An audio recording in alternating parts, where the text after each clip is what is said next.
I remember reading about Easy Company in World War II.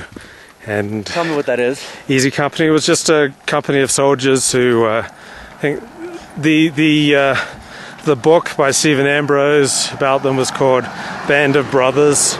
Then there was an HBO miniseries by the same name, Band of Brothers. And it's a group of soldiers, parachutists, who parachuted in advance of the landing at Normandy. And then they eventually fought their way through Europe into Germany. They were there to the end. Wow. And it was noted that they tended not to be friendly to the people who joined their ranks after the Battle of Europe was engaged, because their fallen comrades, ones who were being replaced, they had trained with and gone into battle with, and now there were these interlopers who were augmenting their ranks because they'd lost so many killed and wounded and taken prisoner. And so one reason that they didn't accept the newcomers was because the newcomers weren't there with them training. The other reason was the newcomers tended to die much more frequently because they weren't experienced, and they didn't want to form friendships with people who die so easily. Wow. So that was interesting. And that's important, and it's got a lot of, and there's a lot of teaching in that on a lot of levels. But I just want to notice two things about it. You know, one, just to say something about what binds men, you know, in war. Why is it that, you know, there's something, you know, when people meet their war buddies, you know, there's something that happens that's real. Maybe we should walk in here just because we're away from the traffic.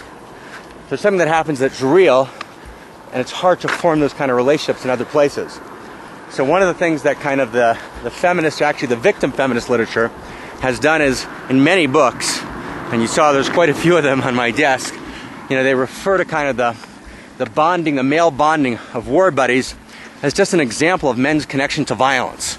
Right. You know, men bond over the violence they did together. And it's part of this larger male bashing that's happening in society. And of course it's precisely wrong and precisely misunderstands and doesn't appreciate, you know, the beauty of the masculine on two levels. You know, one, men aren't attracted to violence, or, you know, men are attracted, which is why men engage in competitive sports ultimately in much greater numbers than women for the same reason. Men are attracted to that which calls them to their edge. Which calls them to their edge and calls them to heroism, and actually calls them to sacrifice. It actually comes from a profound masculine desire to nurture. There's actually a masculine desire to nurture, but the masculine desire to nurture expresses itself differently than the feminine desire to nurture. The masculine is willing to sacrifice himself for the sake of other, and the masculine is called to the edge in that sacrifice, and the masculine also wants to kind of pit himself in a way where his very best needs to come out, right? And that's really the kind of the underlying core of the relationship between, you know, both men in battle and men in competitive sports. Now, we of course know the shadow of war. That's a given, right? That's a complete and absolute given. But that shadow of war exists for men and women.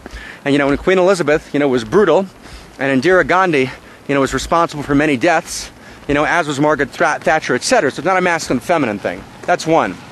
Two is, what bonds men together who win a war together is three things. First off, shared experience, right? The shared experience where your life's on the line. Two, shared love. You know, you're with a person who's willing to give his life for you. And three, shared purpose and direction. And for men, directionality and purpose is a great male gift. Now again, when I say male, I mean the masculine, and obviously that exists in men and women. But it's a great masculine gift. And part of the tragedy of the male war buddy syndrome is that many, many men after the war actually never again in life find a purpose and directionality that can create a shared bond and a shared vision. And here again, Luke, we're talking about, you know, the evolution of consciousness. You know, we actually want to create a world in which we can bond over life and not only over death. But when I actually kind of leave the war and I get back to my life, and my life is actually vapid and empty, and I'm punching the clock 9 to 5, and I'm not quite sure where I'm going, and I can't quite get the love I want or give the love I want to give, you know, and I'm just not sure what it's all about, and life's a tale told by an idiot. full of sounds and furies signifying nothing, then I'm going to hark back to that time when at least there was clarity of purpose. So I think that kind of addresses, you know, and kind of plays off, you know, your important comments about what the Ambrose's work. Okay.